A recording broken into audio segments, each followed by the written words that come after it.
por është tentuar të shitet, madje ka ngjallur debat në rrjet, nëse dikush që reagon të ndryshe është apo jo në përkrahje të çështjes kombëtare, është ajo që ka të bëjë me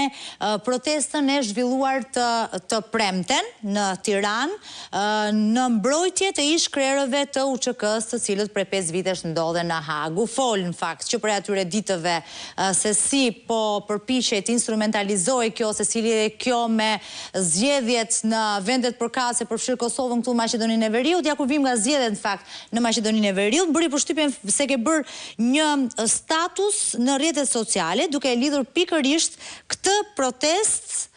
si që një nga qëllimet kryesore mbështetjen e Ali Ahmetit të BDI-s që nuk shiti propaganda thua në Maqedoninë e Veriut. Si e sheti? Protesta ishte e tillë, e sajuar, pas qëllim tjetër, pa kuptim, për sa kohë ne kemi një gjyq që zhvillohet në Hag dhe bëhet një miting në Tiranë, nuk ka asnjë kuptim fare dhe aq më tepër të bësh një miting, një protest kundër një gjykate, nuk shkon fare. E dyta është që protesta nuk shoqërohet me asnjë akt konkret, një veprim konkret politik që mund të bëhet, sidomos kur kemi të bëjmë me ligjvënës që shkojnë në protestë. Ligjvënës shqiptarë të Shqipërisë, të Maqedonisë Veriut dhe të Kosovës. Sidomos ata ligjvënës të Kosovës që e mbështetën protestën dhe që erdhën këtu dhe bën thirrje për pjesëmarrjen në protestë, e kanë fare thjesht që ta zhbëjnë gjykatën speciale, të zhbëjnë atë gabim që bën në 2015-ën, ashtu si në Shqipëri, qeveria, kryeministri i cili ishte negociatori i votimit për të 2015-s për gjykatën speciale, bashkë me majorancën, e cila nuk votoi as rezolutën për krimet serbe në Kosovë, për genocidin serb në Kosovë, të marrë një iniciativë ndërkombëtare për të bindur komunitetin ndërkombëtar që gjykata speciale e Kosovës sot e ka tejkaluar fuqinë, e ka tejkaluar arsyeën për të cilën nuk krijuar dhe për këtë arsye ajo e ka pushruar së funksionuari.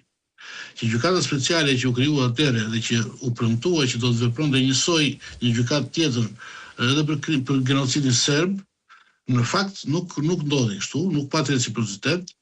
pati disa dënime sporadike nga gjykata ndërkombëtare e Hagës për krimet e luftës ndaj disa eksponentëve të ushtrisë serbe, por nuk pati asnjë gjykatë speciale dhe asnjë gjyq special për atë që serbët bën në Kosovë. Dhe ka një gjyq special për atë që kosovarët bën të detyruar nga rrethanat.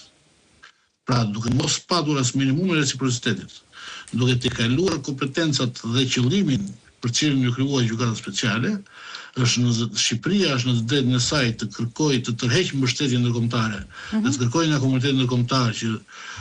gjykata speciale të mos funksionojë më. Kosova është në drejtën e saj të krijojë një iniciativë ligjore për abrogimin e gjykatës speciale, dhe sigurisht që shqiptarët e Maqedonisë Veriut duhet të jenë aty për të mbështetur një veprim konkret, dhe jo për të dalë Ali Ahmeti për të folur 2 ditë para zgjedhjeve në një publik i cili garanton mbështetjen e komandantëve të UÇK-s nga Kosova dhe të disa forcave si LDK-ja që morën pjesë për hallin e tyre, dhe sigurisht të influencës së Edi Ramës. Kjo artificialitet, kjo protestë artificiale, kjo mbështetje artificiale që u krijua vetëm që Ali Ahmeti të fliste në miting, sepse nuk pam asnjë eksponent, një lider tjetër të fliste aty, u kuptua fare mirë edhe nga qytetarët e Maqedonisë Veriut, qytetarët shqiptarë